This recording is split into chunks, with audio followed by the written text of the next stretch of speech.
read it and you hear it twice. Pleasures may be divided into 6 classes, to wit, food, drink, clothes, sex, scent, and sound. Of these, the noblest and most consequential is food. This classification of pleasures is taken from, as you know, Al-Baghdadi's compilation, cookery book. Compilation and hierarchizations of pleasures are to be found widely in classical Arabic literature. My present paper deals with the pleasure of food, but also of sex and language in the framework of the 19th century transformation processes in Europe and the Arab world. Pleasure, ladha, is defined in Al-Firuzabadi's influential post-classical dictionary Al-Qamus Al-Muhit as the opposite of pain. Unlike desire, raghba, or appetite, shahwa, it emphasizes not the motivational aspect of wanting or getting something, but the sensorial aspect of feeling something to be good. Well, the concepts of pleasure and desire is certainly shifting in different texts and contexts. My paper focuses on positive and negative corporeal sensations towards food. That means on the pain and pleasure of consumption food. Such a reading stems from an emerging field of research highlighting the importance of the body. While it seems quite obvious that every human has a body, it is less obvious that every human is a body. It is the difference between the body as a material object formed by society and so on, and the body experienced by the senses as part of the self. This latter is called in English corporeal or somatic experience. In German it is leibliche Erfahrung. The relevance of body politics to society has been, of course, discussed for quite a long time, but the relevance of the somatic experience and its agency is a relatively new field of research. And that is also true for Nahda studies. While the various transformation processes in the Arab 19th century have often been studied through the lens of key ideas and great narratives like liberalism, secularism, or nationalism, some new studies put body, affect, and feeling at center stage. Shadon Taqeddin, for instance, reads cultural imperialism as seduction of translation, and Tariq al-Ariz discovers in the literary affects the new political. In regard to food, al-Ariz discusses the factual travelogue Kashf al-Mukhabba of the 19th century Ahmed Faris al-Shidyak, where the digesting body becomes a site of cultural negotiation. Following this insight, my paper focused today on somatic aspects of food consumption. The act of digestion may technically be described as a way to make an object of the world temporarily part of your somatic self. It is a kind of radical incorporation of the world into the self. Against this background, I understand food consumption as a very intimate world contact. Reading another text of Shidyak, namely, as mentioned, his fictional travelogue Asaq al-Asaq, I argue that consuming food in pleasure or pain offers a somatic critique of Arab and European 19th century modernities. The somatic experience of food reveals here shortcomings and promises of different modernities. Shidyak is an eccentric figure of Arab 19th century. Born into a Maronite family in Mount Lebanon, he converted to Protestantism and later to Islam. He translated the Bible and penned simultaneously a Bible critique. Having a life in motion, he moved from Mount Lebanon to Egypt, Malta, Britain, France, Tunis, and Istanbul finally, while he was one of the greatest 19th century thinkers of Arab culture and language. He lived most of his life outside the Arab world, an experience that provided him with an even more critical and radical perspective on the self and the other.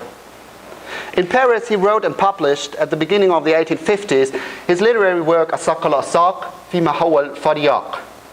Humphrey Davis has recently translated this to the title's prose rhyme quite brilliantly, as I think, as leg over the turtle in the tree, concerning the Faryaq, what manner of creature might he be?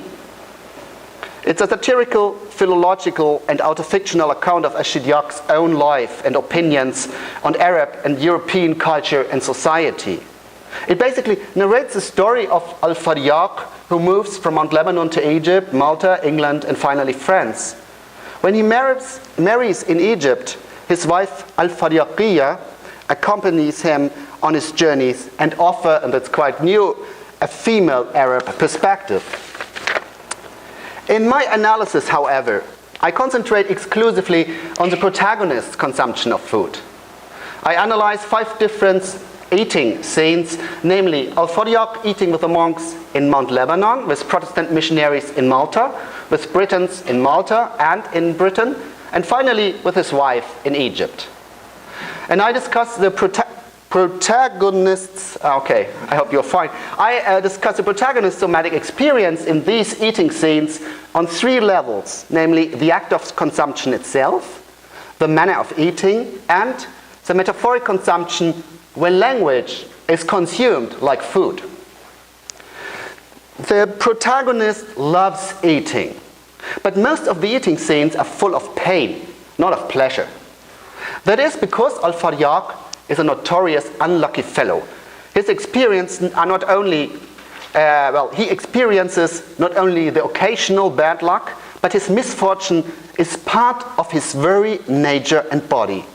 His misfortune is, quote, like the blood that courses through the body's every joint and member, the breastbone, the polyps, the vertebrae tips, the osmotic membrane, and so on and so forth.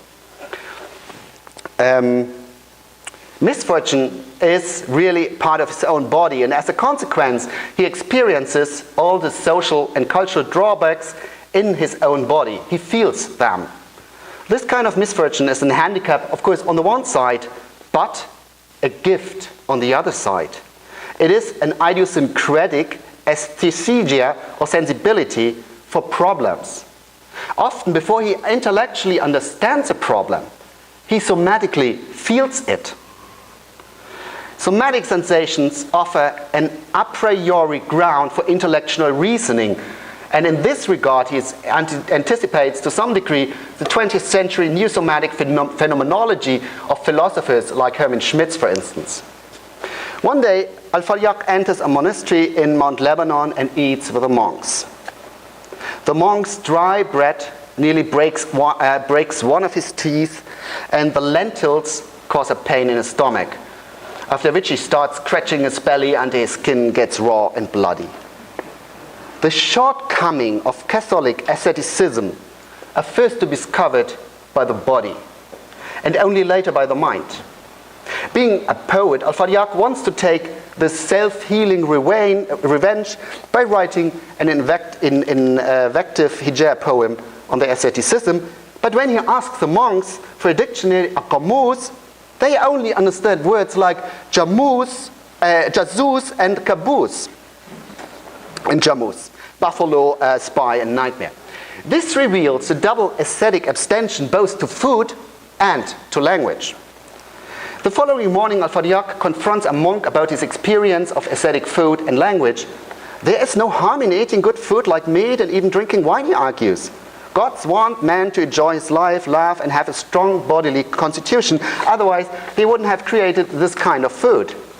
And for the public weal and welfare, monks should not be unproductive, he says, but write useful books for their contemporaries. Abstention from food and language, as he had suffered it with his own body, is not a way to worship God, Al-Faryaq adds. Finally, the monk confesses to being depressed about his ascetic life. Quote, I see my body wasting away day by day and my spirit becomes dejected, says the monk.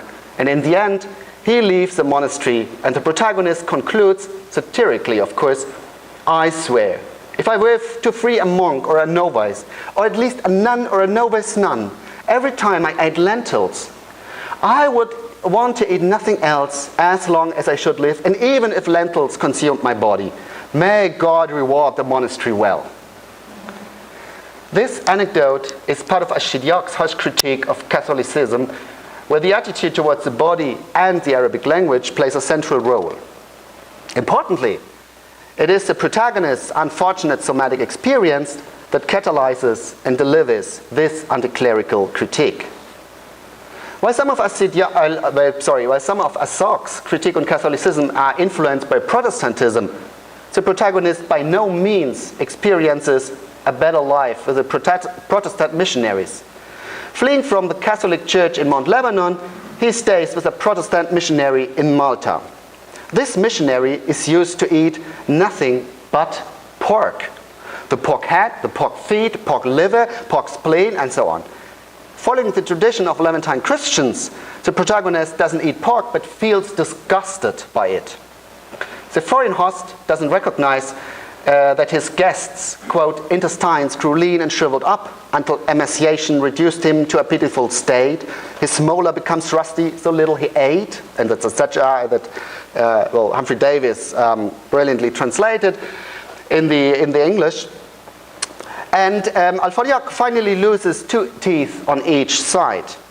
The loss of teeth embodies the beginning of a much larger discomfort with Protestant missionaries' way of life, with their egoism towards the Oriental culture in regard to food, music, and language. In the end, the protagonist breaks up with the missionaries. Years later, a newlywed, he returns with his wife to Malta. Soon he finds himself invited by a Briton. While very hospitable at first glance, the Briton in fact turns out to be making subtle fun of him. When the couple comes to his home for the invited dinner, the hosts leave them waiting for hours. In the meantime, the couple witnesses how the mother and daughter of the host receive a male guest who even starts kissing the daughter.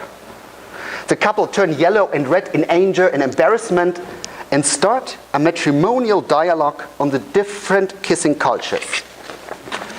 While the Western culture allows for kissing in public spaces, the Arab culture worships the kiss as an intimate, erotic interaction, as Arabic poetry proves. This leads to quite delicate questions like how to consume saliva. Quote, can the lover find pleasure in drinking salivary secretions from any part other than the mouth? Al-Faryak asks, and Al-Faryak answers, quite possibly, where some of the Arabs are concerned, but the Franks object to doing so, even from the mouth. Indeed, the only name they know for such a thing is spittle. In this passage, there is no real eating scene with the Britons, but there's a kind of, as I would like to call it, a Satz eating scene, fastening out the joyful consumption not of food, but this time, but of saliva and other bodily fluids in the framework of the Arab ars erotica.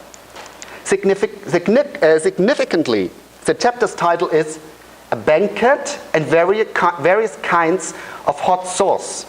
The walima of the chapter's title is not, of course, the British banquet, but the Arabic language. And I leave it to your imagination what the various kinds of hot sauce could be. While eating with Britons in Malta is no pleasure, neither is eating with them in Britain.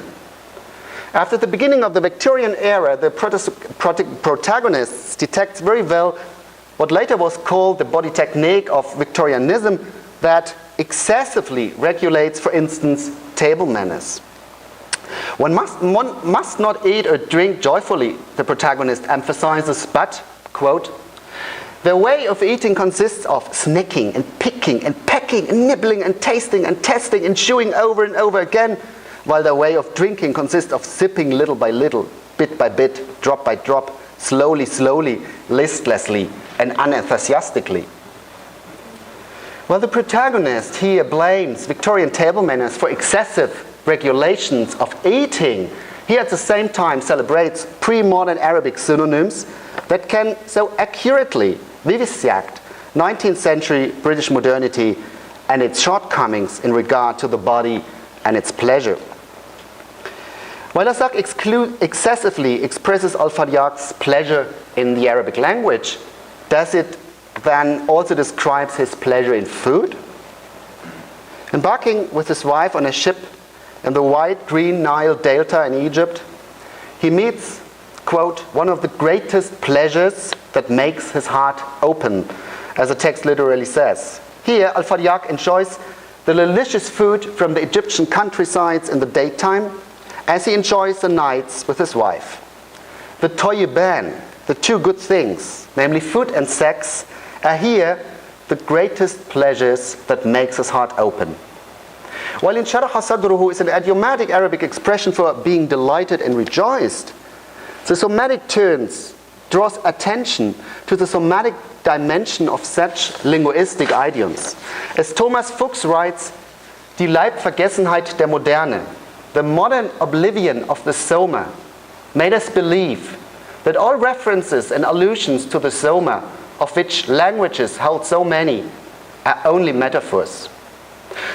The somatic rereading of experience, as Fuchs demands and others, has therefore to reread linguistic metaphors like the open heart and try to take them literally. Indeed, the German philosopher of the Soma, Hermann Schmitz, speaks about the feeling of corporeal whiteness as a feeling of somatic relaxation. While Al-Faryaq, our unlucky protagonist, enjoys here the whiteness and relaxation, he more often experiences the tightness and spasm. He is more often dayiq as-sadr. It is, as the text shows us, a tightness and spasm of the 19th century project of a modern civilization that leaves, at least for the misfit Al-Faryaq, not much room for his pleasures. The somatic experience of Al-Faryaq, I argue, delivers in Azak a critique of European and Arab modernities. It foregrounds the somatic experience of eating, but also includes somatic experiences of music, language, and sexual intercourse in a changing time. The body, or more precisely, the somatic experience, is a negotiation of modernity. While the relationship between food and sex is, of course, quite obvious, the relationship between food and language is also important. As Gerd van Gelder has shown, the literary text of adab is sometimes conceived of as a banquet. This is also true for the words in Azak. In the book's opening proem, a kind of captatio benevolentia for the reader, the lyrical eye praises the reader the many enumerations of words. Quote, I've licensed you, dear reader, to swallow these words as a whole, or to lick them. Or, if you're afraid of vomiting, you can take them diluted. Reading here is an act of digesting words, taking them into the mouth, articulating them with the tongue, making them part of the living somatic body. Language, too, can be part of somatic experience. And as I've argued in my dissertation, the somatic experience of Arabic delivers in Azak an elaborated cultural and social critique. To conclude, Azak foregrounds how the protagonist somatically feels and evaluates the different modernities of his time by eating. With such a somatic self-consciousness, Azak is certainly an exceptional text of the Nahda, though marginalized texts like the autobiographical writings of the 18th century mystic Hindi al-Ojami do well provide fascinating examples of somatic experience and also in regard to food. While more classical texts of the Nahda, like from Rifa'a Tahtawi, hold somatic traces that have yet to be uncovered. My analysis argues for a reading of pleasure and pain in Nahda literature as a kind of somatic negotiation of modernity. While the somatic experience may refer to all parts of the human body, I want to draw attention especially to the mouth, to what I want to call the oral contact zone of cultures. As a German scholar of cultural studies, Hartmut Böhme argued in a recent study on the oral, the mouth is the second birthplace of the human, where his subjectivity significantly emerges. Translating this insight to my reading, the mouth is part of the body where different forms of consumption or incorporations take place. Eating, drinking, of course, but also kissing, singing, speaking.